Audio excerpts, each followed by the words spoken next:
Tech ലോകത്ത് നിന്നുള്ള വാർത്തകൾ.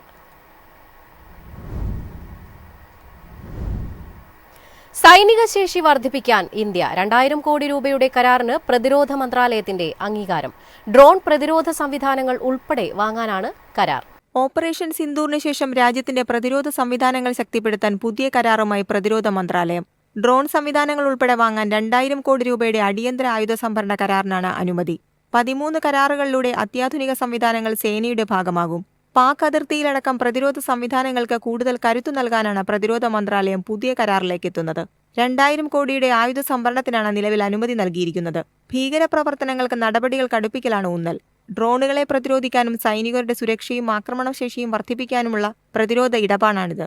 കേന്ദ്രീകൃത ഡ്രോൺ സംവിധാനം, വ്യോമാക്രമണ പ്രതിരോധ സംവിധാനം, വിദൂര നിയന്ത്രിത നിരീക്ഷണ ഡ്രോണുകൾ, കവചിത വാഹനങ്ങൾ, തോക്കുകൾ ഘടിപ്പിക്കാവുന്ന രാത്രിയിലും കാഴ്ച നൽകുന്നുവെന്ന നൈറ്റ് സൈറ്റ് സംവിധാനം എന്നിവയാണ് അടിയന്തരമായി വാങ്ങുന്നത്. ഓപ്പറേഷൻ സിന്ദൂറിന് ശേഷം അതിർത്തി മേഖലയിലെ പ്രതിരോധ സംവിധാനങ്ങളെക്കുറിച്ച് വിശദമായ വിലയിരുത്തൽ സേനകൾ നടത്തിയിരുന്നു. ഇതിനു പിന്നാലെയാണ് പുതിയ സംവിധാനങ്ങൾക്കായുള്ള കരാർ. News desk MyFin TV. അനിശ്ചിതത്വങ്ങൾക്കൊടുവിൽ കാത്തിരുന്ന പ്രഖ്യാപനമെത്തി. 6 തവണ മാറ്റിവെച്ച ആക്സിയം 4 ദൌത്യത്തിന്റെ പുതിയ വിക്ഷേപണ തീയതി നിശ്ചയിച്ച നാസ. ശുഭാംശു ശുക്ലയുടെ ബഹിരാകാശ യാത്ര ബുധനാഴ്ച. ഇന്ത്യയുടെ ശുഭാംശു ശുക്ല ഉൾപ്പെടെയുള്ള ബഹിരാകാശ യാത്രികരെ അന്താരാഷ്ട്ര ബഹിരാകാശ നിലയത്തിലെത്തിക്കുന്ന ദൌത്യമാണ് ആക്സിയം 4.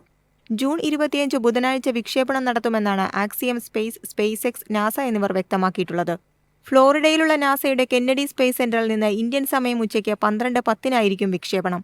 അന്താരാഷ്ട്ര ബഹിരാകാശ നിലയത്തിലേക്കുള്ള 4ാമത്തെ സ്വകാര്യ ബഹിരാകാശ യാത്രാ ദൌത്യമാണിത്.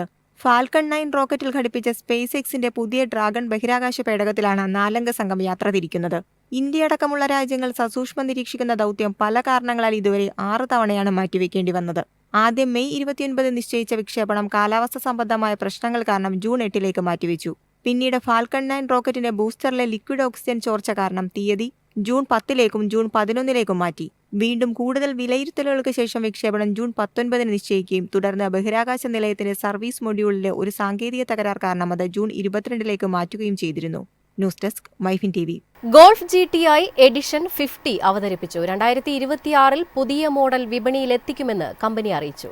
1975 ഗോൾഫ് GTIയിൽ അവതരിപ്പിച്ച GTI ബഡ്ജിന്റെ 50ാം വാർഷികം ആഘോഷിക്കുന്നതിനായാണ് പ്രത്യേക പതിപ്പ് മോഡൽ പുറത്തിറക്കിയിരിക്കുന്നത്.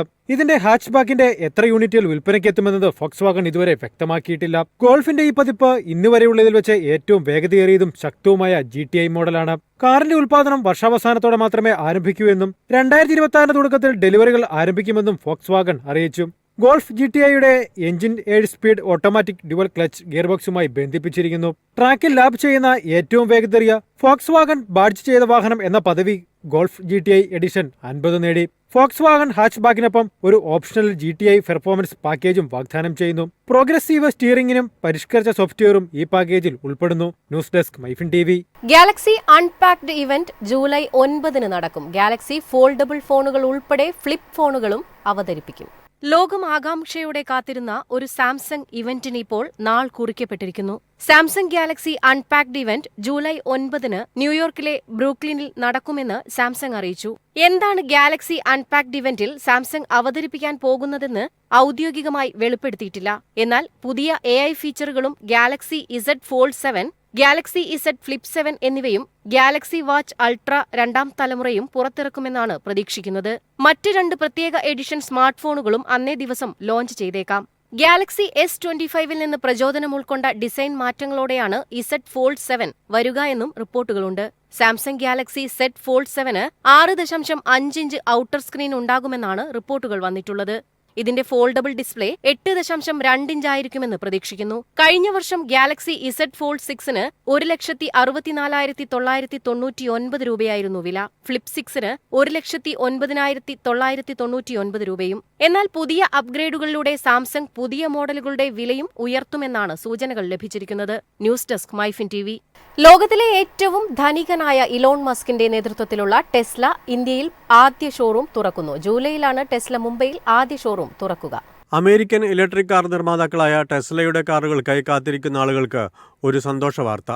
ജൂലൈയിൽ ടെസ്ല ഇന്ത്യയിൽ ആദ്യ ഷോറൂം ആരംഭിക്കും. ടെസ്ലയുടെ ഇന്ത്യയിൽ ആദ്യത്തെ ഷോറൂം മുംബൈയിലെ BKCയിൽ ആരംഭിക്കും. US, ചൈന, നെതർലാൻഡ്സ് എന്നിവിടങ്ങളിൽ നിന്ന് സൂപ്പർ ചാർജർ ഘടകങ്ങൾ കാർ ആക്സസറികൾ, ഉൽപ്പന്നങ്ങൾ, സ്പെയറുകൾ എന്നിവയും കമ്പനി ഇറക്കുമതി ചെയ്തിട്ടുണ്ടെന്ന് റിപ്പോർട്ടുകൾ പറയുന്നു. എന്നാൽ ഇക്കാര്യത്തിൽ കമ്പനി ഇതുവരെ ഔദ്യോഗിക വിവരങ്ങളൊന്നും പങ്കുവച്ചിട്ടില്ല. കമ്പനി ഡൽഹിയിൽ അടുത്ത ഷോറൂം തുറക്കുമെന്നും റിപ്പോർട്ടുകളുണ്ട്. ടെസ്ല നിലവിൽ യൂറോപ്യൻ, ചൈനീസ് വിപണികളിൽ വിൽപ്പനയിൽ വലിയ ഇടിവ് നേരിടുന്നു. ലോകത്തിലെ മൂന്നാമത്തെ വലിയ ഓട്ടോമൊബൈൽ വിപണിയായ ഇന്ത്യയിലേക്ക് എത്രയും വേഗം പ്രവേശിക്കാൻ ടെസ്ല പദ്ധതിയിടുന്നതിന്റെ കാരണവും അതാണ്. ടെസ്ല കാറുകളുടെ ആദ്യ സെറ്റ് ഇന്ത്യയിലെത്തിയതായി വിവിധ റിപ്പോർട്ടുകൾ പറയുന്നു. News desk, MyFin TV.